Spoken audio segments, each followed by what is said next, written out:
Ignition sequence starts. 6, 5, 4, 3, 2, 1, 0. All engine running. Liftoff. Liftoff.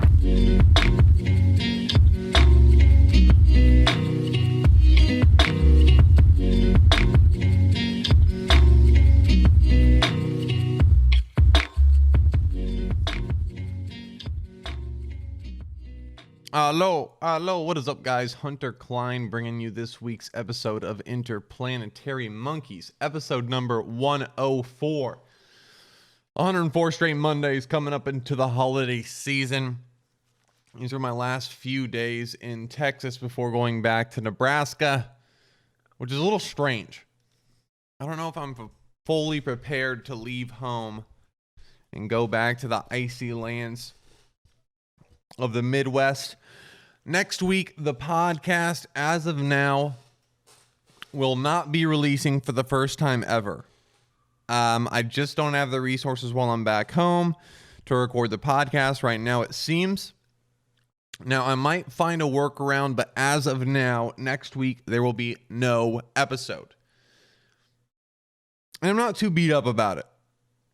You know, it is going to be unfortunate because it will be the first time in 2 years that an episode has not released on a Monday, but there's not a lot we can do. And what's the alternative? Not seeing family? It's ridiculous. It's absolutely ridiculous. I've heard the words I've heard from every single elderly person facing death always say that one of their biggest regrets was not spending enough time with loved ones. And I know at this pace, that's certainly going to be one of mine, family. So I need to make sure I enjoy my time with family. Don't stress out about the podcast too much and just make sure we're enjoying it. And we are. Okay, is it going to be a bummer? Yes. But we're going to come back hot in 2 weeks with episode 105, In Power On, family. In Power On. Things are good with me. We'll save that for the end. It's been an interesting little time.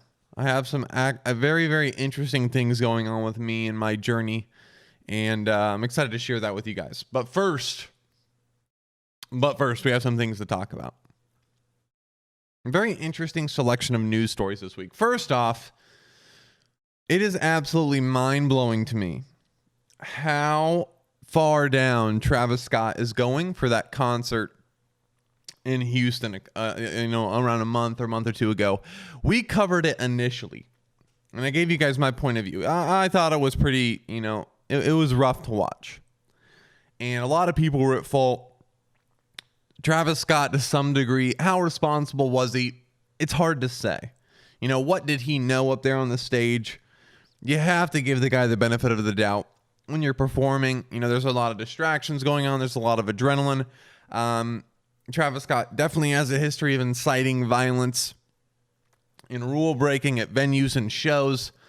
So yeah, do I really feel bad for the guy? Absolutely not. Does anybody need to feel bad for the guy? Absolutely not. He's doing fine. Okay, I'm sure that he's, probably a little pissed off and a little stressed out about cancel culture in his, $20-30 million mansion in LA. So he's doing fine. I don't think, it's really going to negatively affect him or his lineage all that too much. He just probably has a little less excitement and adrenaline spurts due to a lack of concert and events going on at the moment. But it's actually truly incredible. Every week since that, we first talked about that on the podcast, since that initial news came out, I'm seeing almost everything, every project of his getting pulled. His Nike shoe delayed. His hard seltzer that he was making with Anheuser-Busch discontinued. He is really getting canceled for this thing. And and it's one of those things, right? It's one of those things. First off, can you blame the companies? Absolutely not. I think it's extremely interesting how quick big time companies are to partner and offer millions and millions of dollars to rappers, hip hop artists specifically. Okay, there is a huge, there is a consideration of risk that comes along when businesses hire influencers. And the degree of what this risk is has a huge impact on, length of partnership and the amount of money given. And I, for whatever reason, I've just been very involved in this world recently. And hip hop artists and rappers are an extremely risky asset to bring into your business.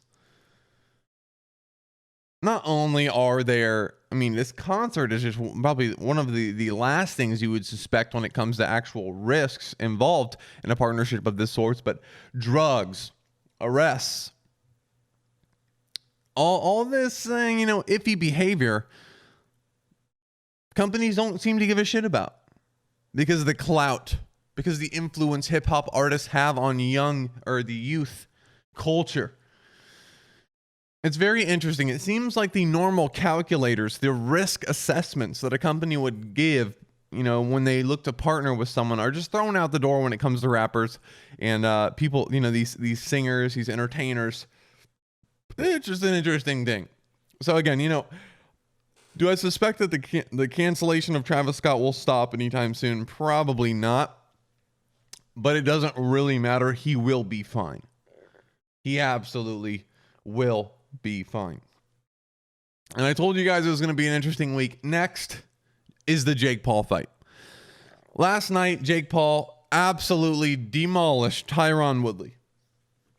Okay, and love him or hate him, we've said it before, Jake Paul can fight. Keep in mind, Tyron Woodley was, deemed at one point in time one of the greatest UFC fighters ever in his weight class.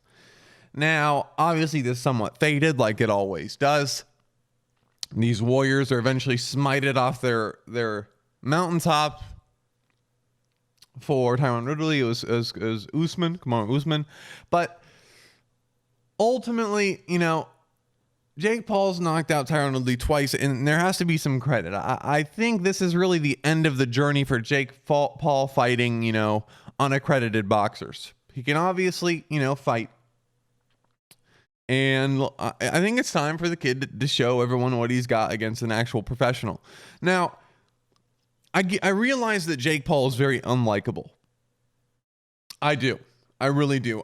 I can arguably, it's hard to dislike the YouTube personality, the cookie cutter template that it takes to be a YouTube more than I do. I just hate it. It doesn't vibe with my personality. I've tried, I've during especially the earlier days of the podcast, people were always like, you need to do this. You need to create YouTube titles like this. You need to make videos like this. You need to cover content like this. And I just said, no, this is dog shit. I don't want to do this. If this is what it takes to be good at podcasting or popularity on podcasts, I don't want to do it. And we didn't. I hate it. Clickbaiting. Hacking, all this stuff. Anyway, the personalities, these YouTube, these types of content breed can be pretty annoying. So I understand people hate Jake Paul. But here's what really bothers me about any time someone talks about Jake Paul. There are people that when you say anything positive about Jake Paul, Jake Paul's actually a good fighter. Jake Paul, that was a good knockout, man. Like, Jake Paul, obviously he's not fighting good fighters to start because he wants to build up his career. He wants to build up his experience. He's not that good yet. Anytime you start saying things like this, there are millions of little blonde-banged, chubby-cheeked, drooling kids that instantly start oozing insecurity. I can't believe you're such a big Jake Paul fanboy. Oh, you say he can fight? Oh my God, dude, how could you? These fights are staged, bro. First off, if you say fights are staged, you have brain damage. Okay, I'm sorry. It is such a it's such a shallow-minded punt of any type of brain resource use. These fights are not staged.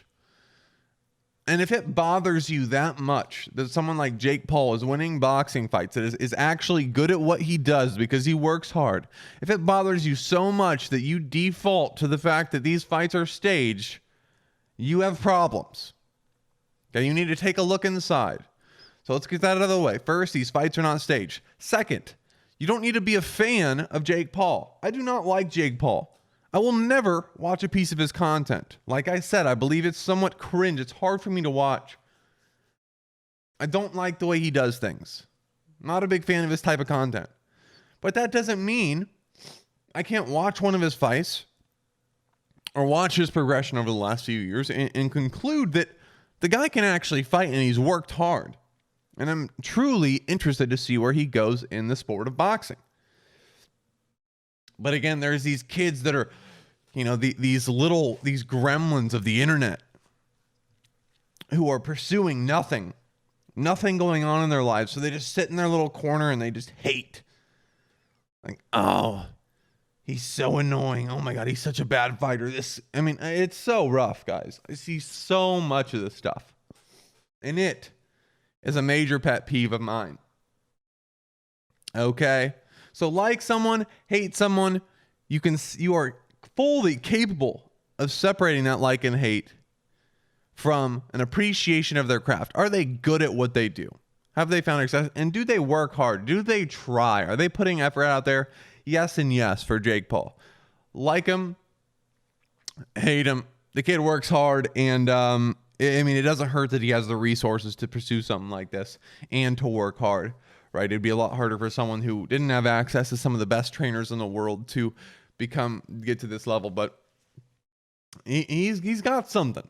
He's got something. I think he's worth keeping an eye on going forward. If you haven't watched the recent Jake Paul fights, there's going to be plenty more, and it'll be interesting to watch. I really do believe. I really do believe. Now in hindsight, I'm talking about a lot of sports this week. And I really don't watch a lot of sports. So I don't know what's happening right now if I'm transitioning to a Chad. If I'm transitioning to a Chad right on air. But let's talk F1. Because I suspect a lot of you will relate to my take on the recent race / Verstappen's win. Okay, so first off, I want to say I appreciate F1 racing. I don't truly understand it. I don't tune into races or news, but I do appreciate it mainly because I watched a long-ass documentary that turned the F1 scene into a TV show, and I found it interesting. Ultimately, my take was that racers get too much credit for, the actual mechanics and the engineers behind the scenes. Mercedes has the best car, so that definitely doesn't help Lewis Hamilton just dominate the scene. But Verstappen won. Whatever he apparently he won the championship of the year during a point system of a series of races. Ultimately, the guy that has the most points wins the whatever. And Verstappen did it, which is incredible because he beat Lewis Hamilton. And for whatever reason, there was a last lap of this most recent race in Abu Dhabi, I believe, and people were having emotional breakdowns over it. It was very impactful. It was very highlighted. People were freaking out, jumping out of their seats, not believing what they were seeing. And I watched the clip. And there's something interesting about F1, more so than any other sport. I was watching these people get emotional during this F1 final lap where Verstappen passes Lewis Hamilton. And watching fans get emotional over this moment is so confusing. And the reason why is because when you watch an F1 race, it is so hard to identify skill during the event, especially for new fans like me or unfamiliar fans like me. Like, it is so confusing watching these two guys just drive their cars straight right next to each other. Nothing's happening. And I'm watching someone in the seat like put their hands up to their head like, oh my God. Some guy just turned left slightly, pass a vehicle, turn right slightly, and everyone's like, oh my God, this is like the biggest moment in sports history. It's like, it's so similar to someone jumping out of their seat during a block party cornhole tournament. It's just like, it's so hard for me to understand where the skill's involved. I understand that you like catch wind behind a vehicle and you pass, and you know it's very micro adjustments, and but from the outside looking in, it really is one of these like turn left, turn left. There's something about racing that if you haven't really learned about it or driven before or raced before, it's very hard to understand the amount of skill that goes down. It's it's just so confusing. It's absolutely so confusing. So, I mean, good for Verstappen. I guess it's cool to see. I like competition. I like underdogs. I think seeing Lewis Hamilton win every race in the news is relatively boring. And even though I'm not really too in the scene, you know, it was always like, Lewis Hamilton won another one. Cool. Surprise, surprise. When is this going to end? So cool to see things are getting shooken up.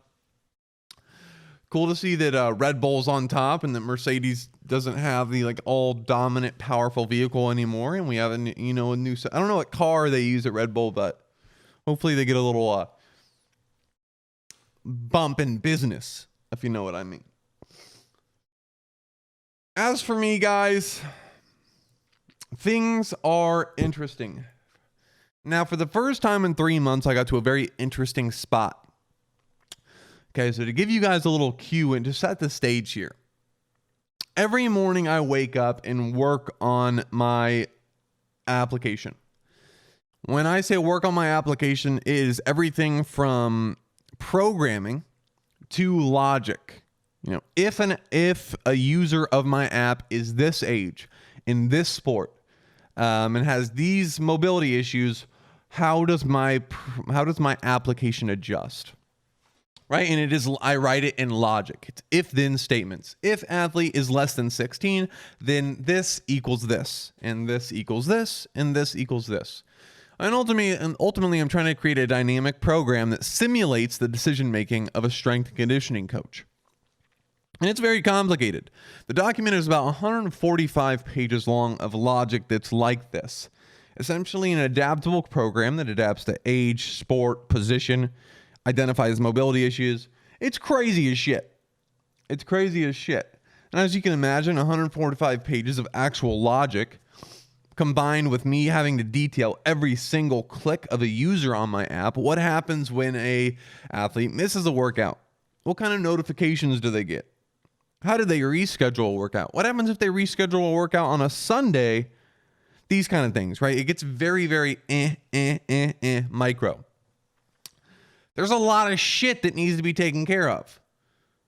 And oddly enough, for the first time in 3 months where I wake up and work on this for 6 to 8 hours a day, I got to a point where I had no more work to do. I stared at the app. It came out of nowhere, too. It came out of nowhere. I stared at the app. I stared at my list of things I need to do. And I finished. Not completely. But everything else going forward was just busy work. And it's just been a really interesting moment for me. It's actually been very difficult. Because when I was lost in the work, you're very connected to the project. I was constantly seeing progression and envisioning what the app would be and constantly just involved and really immersed in my work. I'd finish my work, drive to the gym and think about, how that new part of my app that I just created could revolutionize the industry. And now that for the first time, I actually closed the Google Doc. It's been open for like 3 months on my computer, but I just closed it. And it happened so quick and out of nowhere. I was like, whoa, what the fuck do I do now? And the reason I bring this up is because now it's really all in investors and gathering money. And it's been a very, very, very odd, stressful situation. Things are no longer in my control. I went from a world where everything was on me. Everything was on me creating this program and making it dynamic. And now I've kind of fallen out of this trance where now things are out of my hands. I can pitch, I can try to make connections, I can send letters to people that I think would be interested.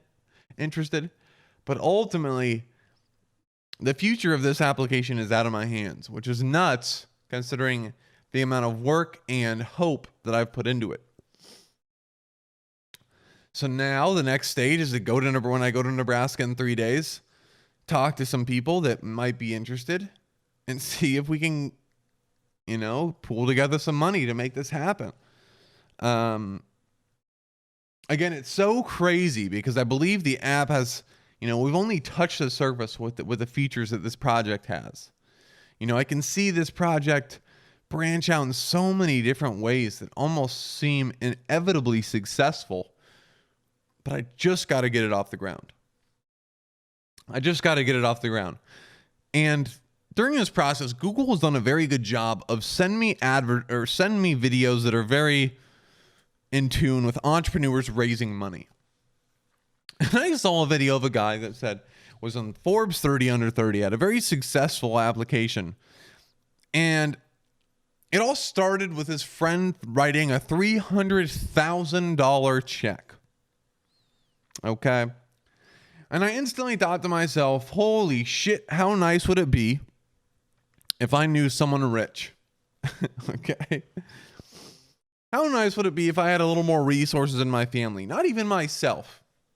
I don't care if I'm rich, but what if I had someone that I knew I worked hard, that has seen my successes in the past, and was capable of laying down $300,000 for me?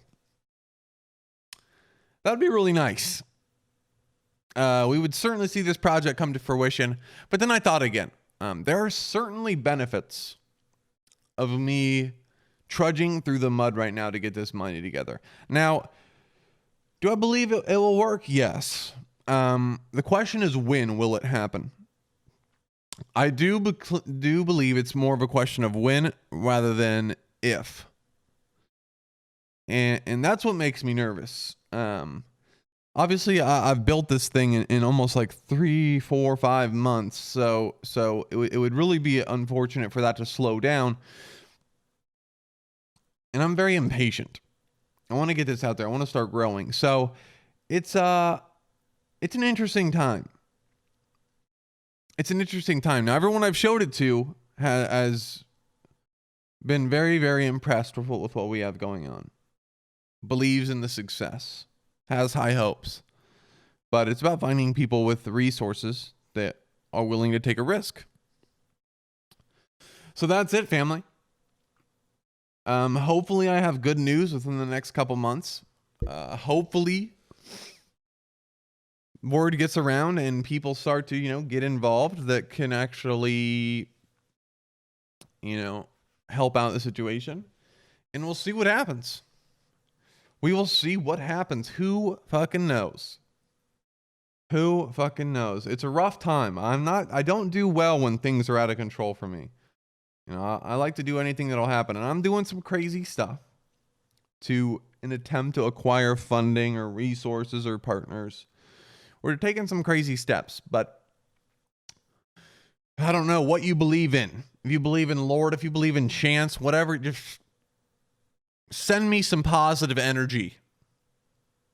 Okay. And that's not very, I don't even really believe in that. Whatever that is. But whatever you believe in, and however you can somewhat possibly, in a theoretical space, influence my situation, whether it's praying for me, whether it's sending energy, whether it's, I don't know. Do it. Okay. Because we need it. Okay. Again, it comes down. I'm laying in my bed last night. I'm like, oh shit. Are we going to raise this money? Is this going to happen? I've dreamt so much about this. I've put so much of my personal worth and hope and faith into this. Is it going to happen? And that anchor is like, what else are we doing? What else is there? We hang up the towel and just go back to no hope, no faith in anything. We just wait around for the next opportunity, the next idea, which could be 2, 3, 4, 5 years. And until then, we just show up to work every day. No, we can't. We've got to go for it. We've got to go for it. There's no choice. It's risky. I don't know what the percentage chances that it will work, but they're probably not 100%, and that's scary. But we have no other option, family. We have no other option. And for you that have been here at the podcast, you got a front fucking seat. So I really hope, almost as much as I hope for my finances and in my career and in my passion and my drive and my self-confidence, I believe this project is successful just so those of you that were here during the process can be like, holy shit, I watched this happen. Holy shit, I watched this happen.